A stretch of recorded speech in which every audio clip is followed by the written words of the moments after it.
Mtazamaji, tunakaribia mkondo wa lala salama kuhusiana na mswada wa bajeti ambao umekuwa ukizua kindumbwe hapa na pale. Karibu katika makala ya Bunge la Wenyeji. Jina langu ni Wamba Wakhisi.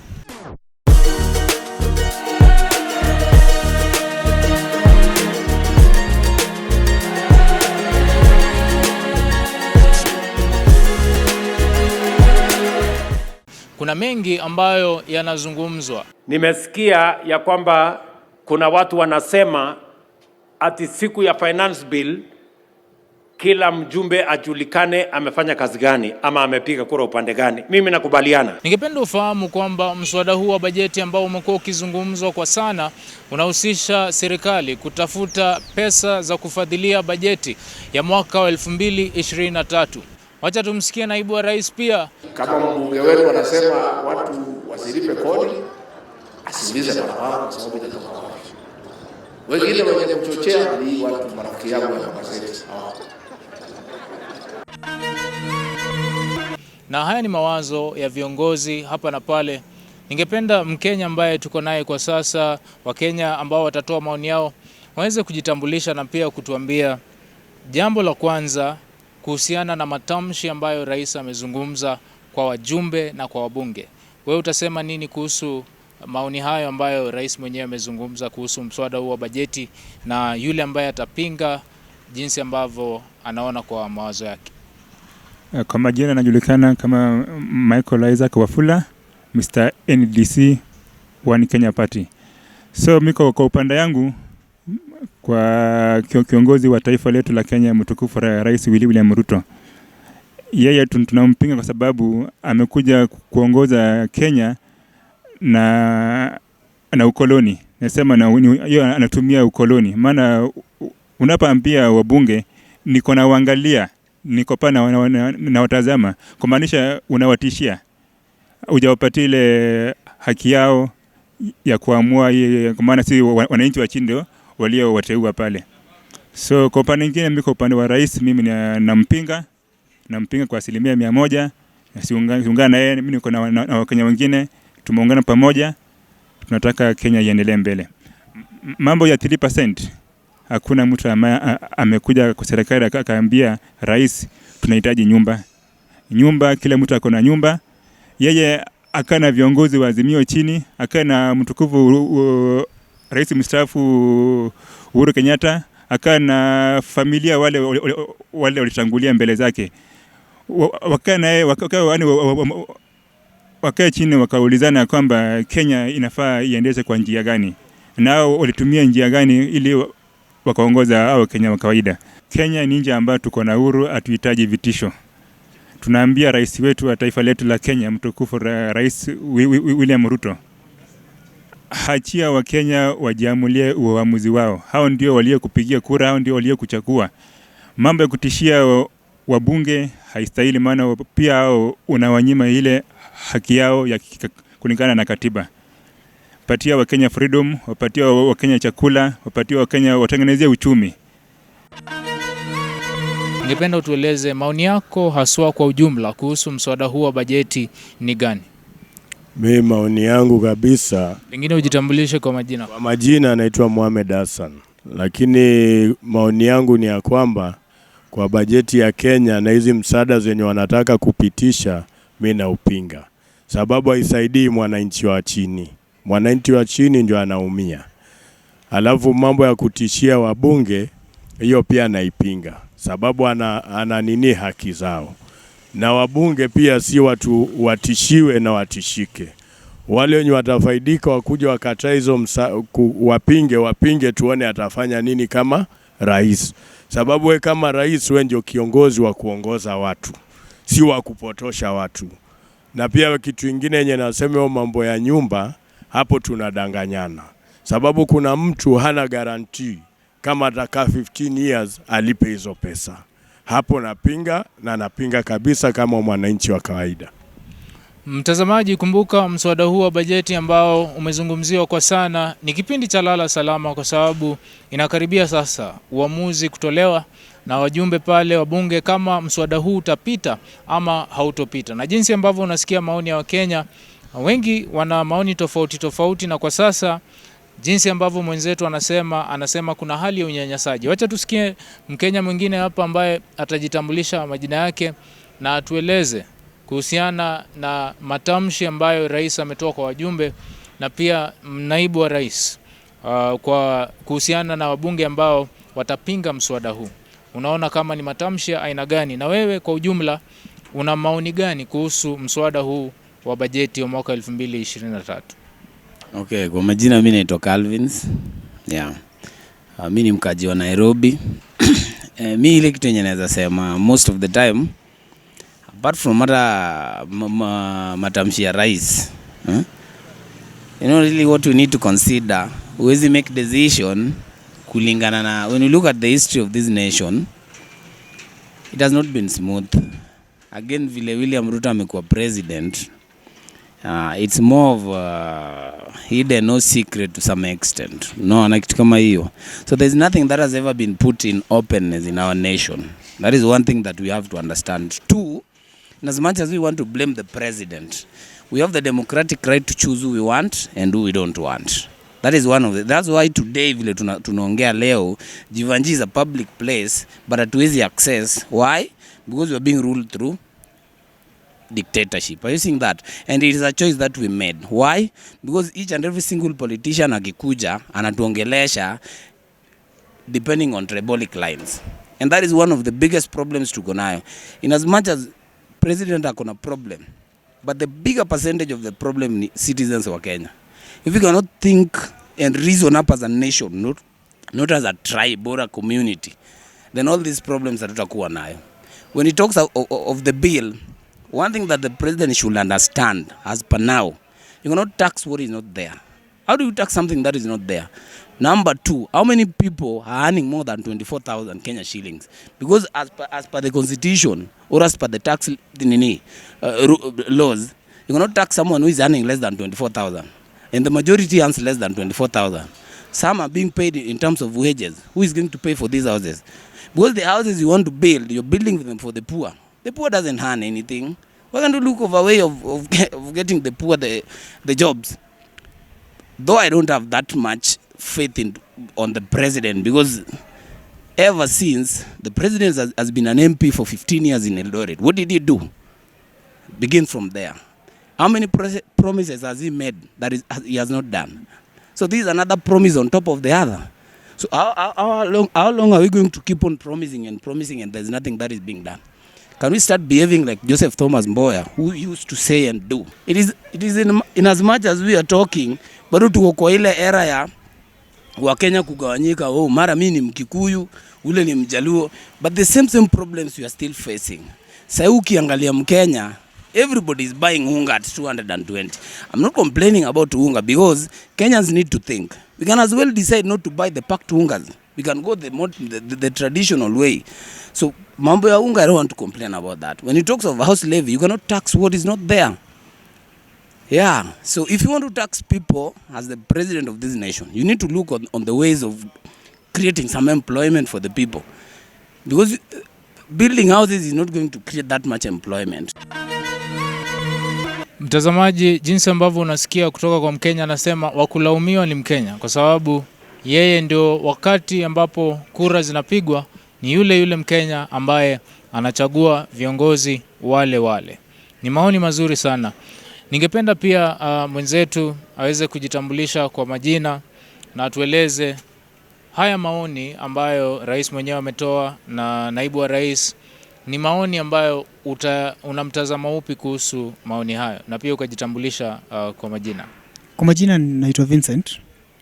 Mimi ni mkaji hapa Nairobi. Jambo ambalo nasema kuhusu rais, kuhusu ile matamshi yake, both of them, rais na naibu wake na hata wale MPs ambao wako nyuma yake, actually they are using like thumbs. They are thumping their chest to Kenyans. They are showing us that they have that power, but the power, the power belongs to us. Just as one of the guys has said, that we are the people who has that power and we have the right. And it will very soon, it's going to reach a point where all Kenyans will talk one word Currently, if you go to our judiciary, you can't file even a petition. Once you file a petition there, nobody will look at it. You will file, they will allow you to file it, but later it's like they will try them, then they throw them to the dustbin. So ile kitu yenye sasa inafanyika ni sisi wenyewe kama Wakhisi ndio tunafinyika. Yeye anafurahia pale juu. Current kuna wale Wakenya ambao hata chakula yenyewe waweze kwa mesa, lakini rais mwenyewe na timu yake wanaweka chakula ile, wao wanapata mshahara. Tena sasa juzi niliona kwa gazeti wakisema ya kwamba wanataka kuongeza nini? Wanataka kuongeza mshahara yao yeye pamoja na deputy wake. Sasa yeye wakati anataka kuongeza mshahara yake na yule Mkenya ambaye ako chini, yeye nani atamuongeza mshahara? The reason why hii mswada itapita, already they have been threatened. Na ukiangalia wale nini wetu viongozi au ma MPs, they are after money. They are not just after that. Kuna ile kitu ambayo waliwapeleka pale. Sisi wenyewe tumewaajiri kazi. Na sisi wenyewe ndio tena tunafanya nini? Tunafuata watu kwa hizo makazi zenye wanafanya. But wamechukua that opportunity. They are there for their own democrats. They don't want kushughulika wale wananchi wenye wako chini. Sasa hii mambo ya mswada ya 2020 the financial bill itapita. Kupita itapita, and I'm 100% sure haitapitishwa mchana, itapitishwa usiku by saa 5 ama saa 6 ndio wao jamaa wataenda pale wapitishe. The president himself amedeal na watu wa chini, ameanza kudeal na middle class because that thing will affect middle class. Na amemalizana na mama mboga, Biblia bado iko juu haijaingia chini na watu wanatezeka. There's one thing I know and I believe. This is our land and we belong to this nation. No politician nor any perpetual leader who can control this nation. Kulingana na wabunge ambao wako pale, there are people who after their stomach. The fact is that many 50% walipelekwa pale na rais mwenyewe. That's why rais alisema amekaa anaangalia, anataka kuona ni nani anampinga kwa sababu ameown hawa watu. They have no power over the president. But kupitisha hapo si shida. Kwa majina naitwa Eric Langat. Mimi ni mkaaji hapa Nairobi. Rais hawezi kuja kutuambia ati tujengewe nyumba Nairobi. Tuko na manyumba, hakuna mwenye ana nyumba Nairobi. Ile kitu angetaka kusaidia wa Kenya, kitu ya kwanza angesaidia wa Kenya vile wa Kenya wataweza kukula. Hii story ya nyumba awachane nayo. Wa Kenya wanakufa kwa njaa sana. Angetaka kutusaidia mambo ya chakula, mambo ya nyumba awachane na mambo ya nyumba kabisa. Mimi sisi kama jamii ya Wakalenjin tujaiona rais anafanya mambo kama ila na huyu anafanya sahihi ati kuweka mambo ya nyumba ile. Hakuna Mkenya ana nyumba, kila mtu ako na nyumba. Yeye ile kitu angetaka kufanya kwanza angeangalia vile Wakenya watakula kwanza, mambo ya nyumba itakuwa wakati mwingine. Lakini nasikia rais anasema huenda nyumba hizi zikasaidia wale vijana ambao hawajajiajiri, labda pengine baadaye wakaweza kupata nyumba. Maoni yako ni gani kuhusiana na haya? Sasa vijana wengi hapa Nairobi hawana kazi. Watalipa hiyo nyumba namna gani? Rais ile kitu, hiyo maoni ile anasema ati mambo ya nyumba, kweli naona ni ngumu sana. Vijana wanapitia shida sana. Asua hapa Nairobi wengi wana mahali pa kulala. Ile kitu angetaka kusaidia wa Kenya. Mama mboga atatoa pesa ya kulipa hiyo nyumba wapi? Tutalipa ushuru namna gani? Rais hapo amefanya makosa kabisa. Hiyo kitu, hiyo mswada mimi naomba ikataliwe kabisa na isiai wanafanya kitu kama hiyo. Mimi naona hii mambo ya kusema ati kukatwa kodi. Kodi si watu wataweza kupata hiyo kodi. Rais angetumia tu njia nyingine kukopa pesa kule na aweze kukabiliana na hii janga ambayo iko katikati yetu.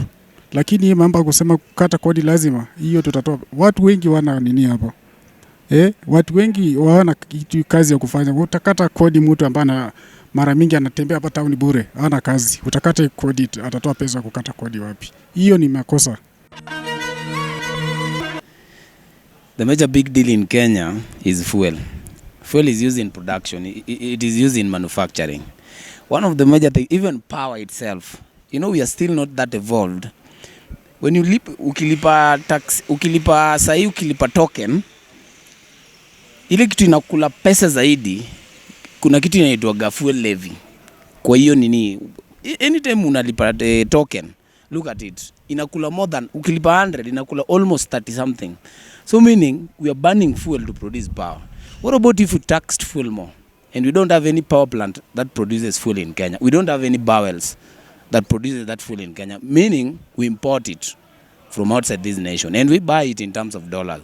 And as we are speaking today, almost $1 is coming to 150. Because $1 equivalent to 150 Kenyan shillings. What about the people who are going to import the fuel?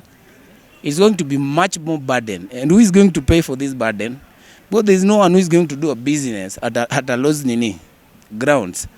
It is going to fall on the Kenyan citizen. You don't even need to add even all the taxes on food. So long as you're going to pay to double the fuel taxes, everything is going to shoot. Because transport, food, everything is fuel. The only manufacturing companies we have are within Nairobi. What about someone who is living in Marsabit and he wants to eat bread?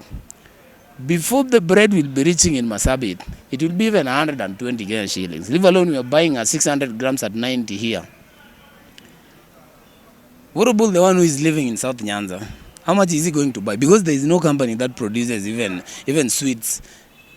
As we are speaking today, there is no company in South Nyanza that is producing sugar. We import sugar.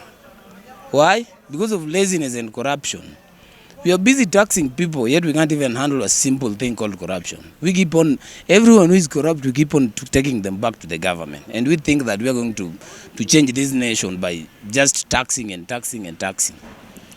There's so many loopholes that we need to work on before even we keep on taxing people.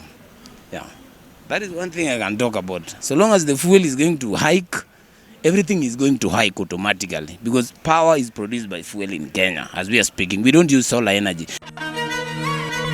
Who is heading energy sector? Chir. He's the minister for energy. What did he learn? He's a computer expert. He doesn't know anything to do with power. How many years do you think it's going to take this guy to learn something to do with power and electricity before things goes on the right way? Who is heading agriculture? This guy from Meru, I mean. What does he know about agriculture? And we've got so many experts who knows that sector. Why do you have to put people who are green on some sectors and do you think we are going to work that way? There's no way you can put someone who is not a doctor to head doctors. People are going to die on hospitals. That is what is happening in Kenya. You appoint someone who is a computer expert to an energy sector. You appoint someone who is a doctor to an agricultural sector. Then you appoint someone who is an agricultural expert to a road transport sector. You appoint a lawyer who doesn't know anything to do with transport and all these things, and he doesn't know even how to build a road. He's not even an engineer. He's not a civil engineer. You appoint him to a transport sector. He should be dealing with law. Kipchumba Murkomen should not be in transport. He should be dealing with the lawyers. He's an expert in law. He's not an expert on roads and all these issues. What happened last time? Do you know how much was used to build a Thika road? Thika superhighway. It was less than 50 billion Kenya shillings. Do you know how much has been used just to build less than 24 kilometers highway, express highway? 100 and something billion Kenya shillings. That is how corrupt we are. And as Kenyans, we don't even need to complain about Ruto. This thing began all these ways and we all keep on seeing it and it will happen. And if we can't change our ways of doing politics, we are not going to change anything in this nation. Mtazamaji, kwa sasa nipo katikati ya jiji la Nairobi. Kuna mambo mengi ambayo Wakenya wanazungumzia na kwa sasa ningependa niweze kusikiza maoni ya wawili watatu. Kumbuka kwa sasa hali ya maisha huenda ikawa ni ngumu hata zaidi ikiwa maoni yale ambayo yanatolewa na Mkenya ni ya kweli. Sijakubaliana na serikali juu wale sahi wako wanaendesha serikali ni watu wa biashara.